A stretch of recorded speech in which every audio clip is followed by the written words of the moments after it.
Hello friends, வணக்கம் and welcome to amazing thoughts of me. இன்றைக்கி பிக் பாஸ் ஹவுஸில் வீக்லி டாஸ்க் வந்து ஸ்டார்ட் பண்ணிட்டாங்க. எப்படி ஸ்டார்ட் பண்ணியிருக்காங்க அப்படின்னா 3 டீமாக பிரிச்சிருக்காங்க. Bathroom team, cooking team and cleaning team, இந்த மாதிரி 3 டீமாக பிரிச்சிருக்காங்க.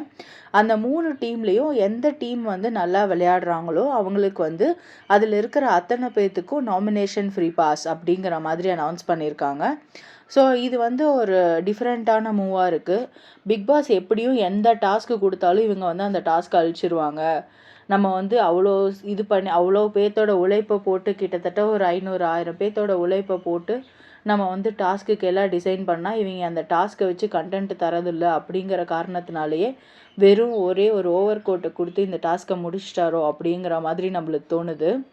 ஜஸ்ட் ஓவர் கோட்டை கொடுத்து கலராக அவங்களுக்குள்ளேயே சண்டை போட விட்ருக்காரு. இதில் வந்து இந்த வார கேப்டனான எஃப்ஜே வந்து கொஞ்சம் பார்த்துட்டே இருக்காரு அப்படிங்கிற மாதிரி தெரியுது.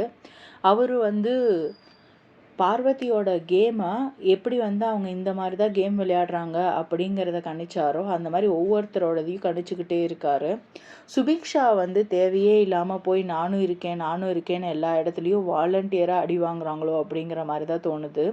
நேற்றுக்கு ரம்யா பாட்டுக்கு தான் புலம்பிகிட்டு இருப்பாங்க. அவங்கக்கிட்ட போயிட்டு அக்கா நீங்கள் இப்படி கேம் ஆடுங்கக்கா, அப்படி கேம் ஆடுங்கக்கா, எல்லாம் எனக்கு தெரியும், நீ போ அப்படின்னு ரம்யா சொல்லி அனுப்பிச்சிருவாங்க.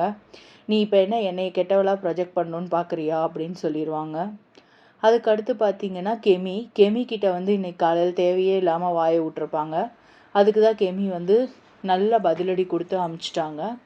இந்த மாதிரி சுபிக்ஷா வந்து வாலண்டியராக நான் இருக்கேன் அப்படின்னு பண்ணுறத பார்த்தா சிரிப்பாக தான் வருது.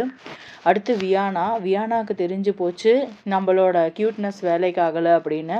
அடுத்த வேறு விதமான ஒரு கண்டென்ட்டில் குதிச்சிருக்காங்களோ அப்படிங்கிற மாதிரி நினைக்க தோணுது. அந்த கண்டென்ட் வந்து அவங்களுக்கே பயமாக தான் இருக்குது அந்த கண்டென்ட் பண்ண. பட் பார்ப்போம் எப்படி பண்ணுறாங்க என்னன்ட்டு.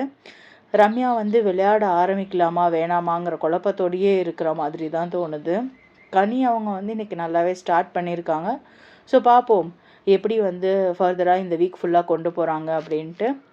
சாண்ட்ரா வந்து ஃபுல் அண்ட் ஃபுல் பிரஜனோட நிழல்லையே இருக்காங்களோ, இல்லை பிரஜன் வந்து இவங்கள ஃபாலோ பண்ணிவிட்டு இவங்களுக்கு பாடி கார்டாக மட்டுமே இருக்காரோ. அவரோட ஆட்டிடியூட் வந்து ஓவர் ஆட்டிடியூடாக இருக்குது.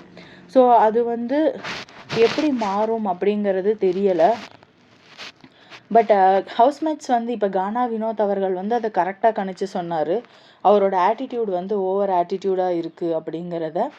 அதே மாதிரி நெக்ஸ்ட் இந்த வீக் வந்து பாரு யாரோட விளையாட போகிறாங்க, யாரை சார்ந்து விளையாட போகிறாங்க அப்படிங்கிறது எல்லாமே வந்து இந்த வீக் பொறுத்திருந்து தான் பார்க்கணும். அவங்களோட கேம் பிளே டிஃப்ரெண்ட்டாக மாறி இருக்கா, கொஞ்சமாவது கொடுக்கறது பேசுகிறது இதெல்லாம் வந்து அக்செப்ட் பண்ணி பண்ணுறாங்களா அப்படிங்கிறத. இந்த வாரத்துக்கான நாமினேஷன் லிஸ்ட்டு ரிலீஸ் ஆகிடுச்சு. ஸோ நீங்கள் வந்து உங்களுக்கு ஃபேவரட் கண்டஸ்டண்ட்டை சேவ் பண்ணணுன்னு நினைக்கிறவங்க அஃபிஷியல் ஓட்டிங்கில் போய் ஓட் பண்ணுங்கள். ஸோ இந்த வீக் வந்து யார் சேவ் ஆவா, யார் வந்து எலிமினேட் ஆவா அப்படின்னு நீங்கள் நினைக்கிறீங்களோ அவங்களோட நேமை கமெண்ட் பாக்ஸில் கமெண்ட் பண்ணுங்கள். அப்புறம் நாமினேஷனை வந்து வீட்டுக்குள்ளே டிஸ்கஸ் பண்ணுறதை பற்றி உங்களோட கருத்து என்ன, அதை பற்றி விஜய் சேதுபதி அவர்கள் கேட்கணுமா கேட்க வேணாமா அப்படிங்கிறதையும் கமெண்ட் செக்ஷனில் கமெண்ட் பண்ணுங்கள் மக்களே. இந்த மாதிரி பிக் பாஸ் அப்டேட் உடனுக்குடனே தெரிஞ்சுக்கிறதுக்கு நம்ம சேனலை சப்ஸ்கிரைப் பண்ணிக்கோங்க, லைக் பண்ணுங்கள், ஷேர் பண்ணுங்கள் ஃப்ரெண்ட்ஸ். தேங்க்யூ. தேங்க்ஸ் ஃபார் வாட்சிங் திஸ் வீடியோ.